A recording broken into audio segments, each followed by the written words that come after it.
I have this Honus Wagner autograph. Nice. A Honus Wagner? A Honus Wagner. I didn't even know who he was. He was a shortstop for the Pittsburgh Pirates, arguably one of the best baseball players of the dead ball era. Mm-hmm. They called him the Flying Dutchman because he was German. Yeah, I don't get it. Okay. I'm a chairman of a local nonprofit thrift shop, and someone had donated this. I honestly really don't know how much it's worth, but I'm hoping like a couple thousand. So, Honus Wagner, he was the best in the era where baseball was just a different game than it is today. They didn't wear helmets. It was completely acceptable if the pitcher didn't like you to peg you in the head. Oh, perfect. Owners were really, really cheap, so if someone did hit a home run or a foul ball, they would go into the crowd and make you give the ball back. Wow. There was no restrictions on what the pitchers could do to the ball either, so... Yeah, I mean, spitballs were just commonplace. It was just a weird era of baseball. Yeah. Honus Wagner was one of the greatest shortstops of all time, but most people today know him because of his rare baseball card. Back in 1909, the American Tobacco Company put baseball cards inside of cigarette packs, and Wagner didn't approve. So he threatened to sue, and they stopped making them.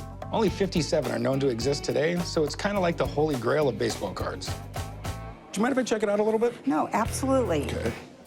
It's weird the way it was broken apart, but... Right. Then again, maybe that's why it was donated. Yeah. What do you want to do with it? Well, I'd like to sell it because I'd like the money to go back to the thrift shop.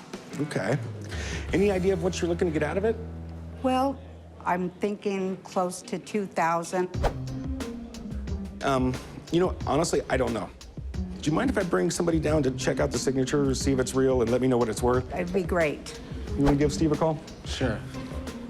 I'm really excited to see if it's real. I'd love to get some money for it. So, Honus Wagner's signature. I wish it was a card. Unfortunately, I mean, the card you talk about, the T206 Honus Wagner, I mean, it's the greatest baseball card of all time. If it wasn't for that card, I mean, you really wouldn't know a thing about him. Yeah. He's one of the originals inducted in the Hall of Fame. Really one of the greatest baseball players of all time, so he's kind of a big deal.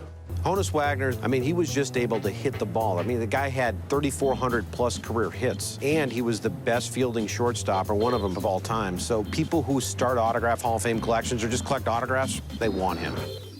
You know, it was obviously framed and matted at one point, and just something seems odd about it. Okay, we'll have a look at it. I mean, you know, I do see the J, which is a good thing. He's signed like that, you know, really predominantly. So we do have J. Honus Wagner on here. First thing I want to look at, just check the whole surface for the ink here. Well, that's pretty interesting. What is that? The ink isn't aged well enough, and that's kind of a big thing. Okay. Okay, next thing I want to do. What I assembled here today are basically his autographed authentic examples. Pretty intricate, nice signature, pretty basic. Now, what I see here is something with some severe baseline issues. It kind of just jumps all over the place to me. It doesn't have a real good flow to it, and doesn't have a real good style to it. Not taking a look at the ink, taking a look at the examples here, there's no question. It's not the real deal. You don't have Honus Wagner's autograph.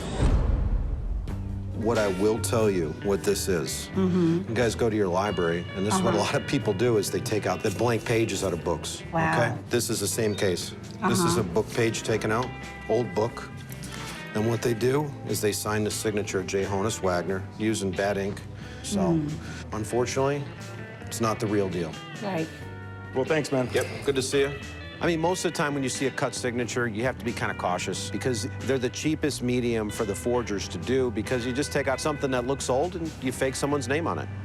At least it didn't cost you a bunch of money, right? No, it didn't, and I really appreciate your time. It's great to meet you. Thanks a lot. Thanks.